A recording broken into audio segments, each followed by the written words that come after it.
Hello friends, welcome to Macnotech YouTube channel. आज का हमारा वीडियो है रेफ्रिजरेशन एंड एयर कंडीशनिंग के एमसीक्यू। और ये जो एमसीक्यू है वो है एयर रेफ्रिजरेशन सिस्टम के बारे में। शुरुआत करते हैं। सबसे पहला जो है air refrigeration cycle is used in. तो एयर रेफ्रिजरेशन साइकिल जो है वो हम किस में यूज़ करते हैं? So it is used in gas liquefaction. Now what is gas liquefaction? तो यहाँ पे देख लेते हैं पूरा क्या है। Air cycle refrigeration system belong to the general class of gas cycle refrigeration system. So it is like a gas cycle refrigeration system in which gas is used as a working fluid. Now the gas cycle refrigeration system find the applications in aircraft cabin cooling and also in liquefaction of various gases. Okay, so यहाँ पे ये थोड़ा explanation दिया है air refrigeration cycle के बारे में। Now next is, which of the following cycle uses the air as a refrigerant?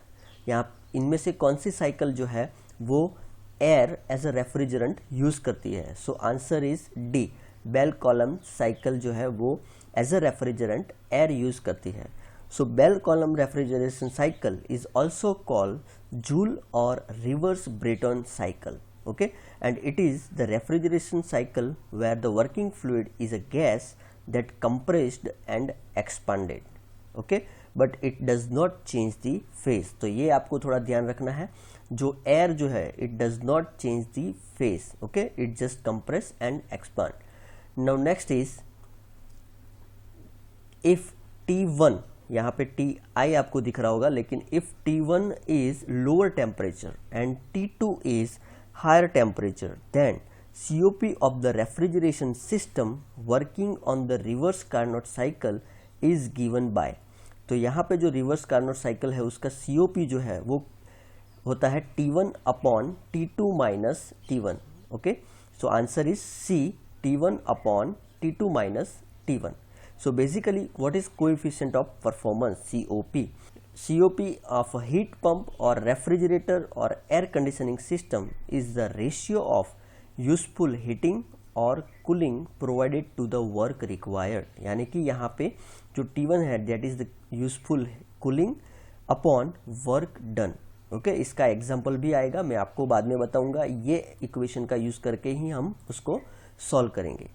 Next is the COP of reverse Carnot cycle may be improved by. जो रिवर्स कार्नोट साइकिल है उसकी COP हम कैसे improve कर सकते हैं? So first is decreasing the higher temperature. जो working fluid है उसमें जहाँ कहीं पे भी फ्लूइड का टेम्परेचर जो हायर रहता है उसको हम डिक्रीज करके, एंड जहाँ कहीं पे भी उसका टेम्परेचर लोअर रहता है उसको थोड़ा इंक्रीज करके, यानी कि टेम्परेचर डिफरेंस कम हो जाएगा। तो आपने जैसे ये इक्वेशन में देखा T2 माइनस T1, तो यहाँ पे जितना टेम्परेचर डिफरेंस कम होगा उतना आपका COP बढ़ेगा। सो यहाँ पे आंसर होगा C, both A and B.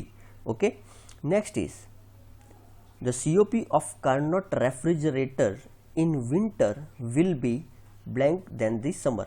तो विंटर में COP कार्नोट रेफ्रिजरेटर में ज़्यादा रहता है, कम रहता है या सेम रहता है? So answer is higher. Obviously winter में हायर रहेगा, क्योंकि जैसे मैंने आपको बताया टेम्परेचर डिफरेंस कम हो जाएगा। ठीक है, जो एनवायरनमेंट का टेम्परेचर है एंड रेफ्रिजरेटर का टेम्परेचर है वो दोनों में डिफरेंस कम हो जाएगा, तो COP भी बढ़ जाएगा। Okay, next is the COP of domestic refrigerator in comparison to domestic air conditioner will be. तो डोमेस्टिक यहाँ पे कंपैरिजन दिखाई है, domestic refrigerator and domestic air conditioner will be. ठीक है, so it will be the less. जो refrigerator है उसका COP जो है वो कम रहेगा comparison to domestic air conditioner. Okay, why? जो रेफ्रिजरेटर है उसमें हमें ज़्यादा कूलिंग की ज़रूरत है। ठीक है, और घर पे जो हम AC यूज़ कर रहे हैं उसकी जो कूलिंग की रिक्वायरमेंट है वो कम है, क्योंकि हम जानते हैं कि जो AC में हमें टेम्परेचर चाहिए वो रेफ्रिजरेटर जितना नहीं चाहिए। That's why the COP of domestic refrigerator is less as compare to domestic air conditioner. Okay, next is for the same compressor work. ठीक है, यहाँ पे कंप्रेसर वर्क है उसको सेम रखना है। COP of refrigerator as compared to COP of heat pump is same compressor work, COP of refrigerator comparison with COP of heat pump is high. COP of refrigerator is high, okay, comparatively COP of heat pump. तो यहाँ पे देखो दोनों figure बताई हुई है. तो refrigerator में क्या कर रहे हैं हम, तो यहाँ पे जो हीट होगी, ठीक है, ये ऑलरेडी कूल्ड कंडीशंस है देन द एनवायरनमेंट. तो यहाँ पे जो हीट होगी उसको हम कंप्रेसर वर्क करके उसको बाहर फेंक रहे हैं, ठीक है. और यहाँ पे हीट पंप का काम क्या है कि जो आउटसाइड वेदर है वो कोल्ड है और जो घर है हमारा वो अभी वार्म करना है, ठीक है. तो आउटसाइड कोल्ड वेदर है ऑलरेडी, वहाँ से हीट खींच के हमें घर में डालनी है, ठीक है. सो हीट पंप का काम है हाउस को वार्म करना, ओके. सो ये दोनों डिफरेंस है. लेकिन अगर सेम कंप्रेसर वर्क की बात आए तो COP of refrigerator is high as compare to COP of heat pump, okay. Next is the refrigeration cycle operate between condenser temperature of plus 17 degrees centigrade and evaporator temperature of minus 23 degrees centigrade. Then the Carnot COP of cycle will be, अब हमें COP find करना है. तो यहाँ पे जो है temperature of the cold, so यहाँ पे evaporating temperature that is the cold temperature.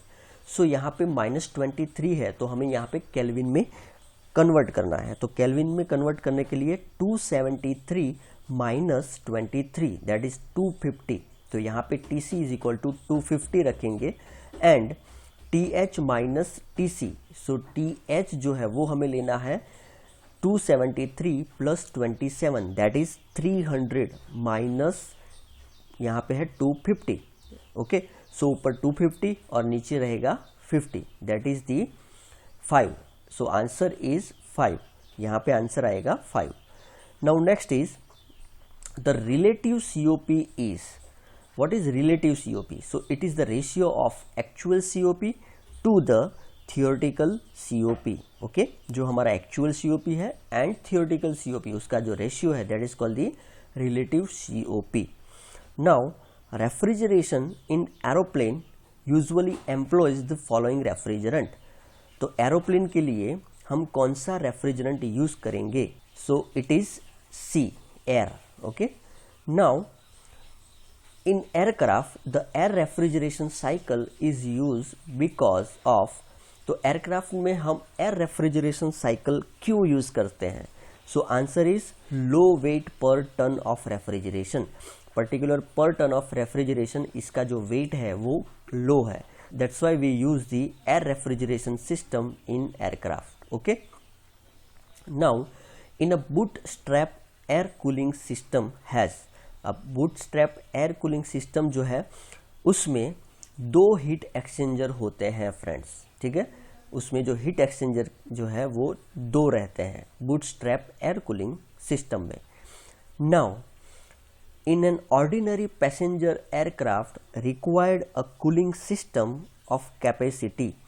So ordinary passenger aircraft है वो 8 टन ऑफ रेफ्रिजरेशन का जनरली कैपेसिटी का रहता है, ठीक है. Now the air cooling system mostly used in transport type aircraft. अब ट्रांसपोर्ट टाइप एयरक्राफ्ट जो है उसमें बूटस्ट्रैप एयर कूलिंग सिस्टम जो है वो हम यूज करते हैं friends, okay. Next is the reduce ambient air cooling system has, the reduce ambient air cooling system has 2 cooling turbine and 1 heat exchanger, okay. यहाँ पे एम्बियंट एयर कूलिंग सिस्टम की बात की है और उसको रिड्यूस करना है. सो हमारे पास होगा 2 cooling turbine and 1 heat exchanger. Answer is C. Then 16 last, the cooling system used for supersonic aircraft and rocket is, तो सुपरसोनिक एयरक्राफ्ट एंड रॉकेट में जो हम कूलिंग सिस्टम यूज करते हैं वो है रीजनरेटिव एयर कूलिंग सिस्टम. फिर से आपको बता दूं कि सुपरसोनिक एयरक्राफ्ट एंड रॉकेट जो है उसमें हम regenerative air cooling system use करते हैं फ्रेंड्स, ओके.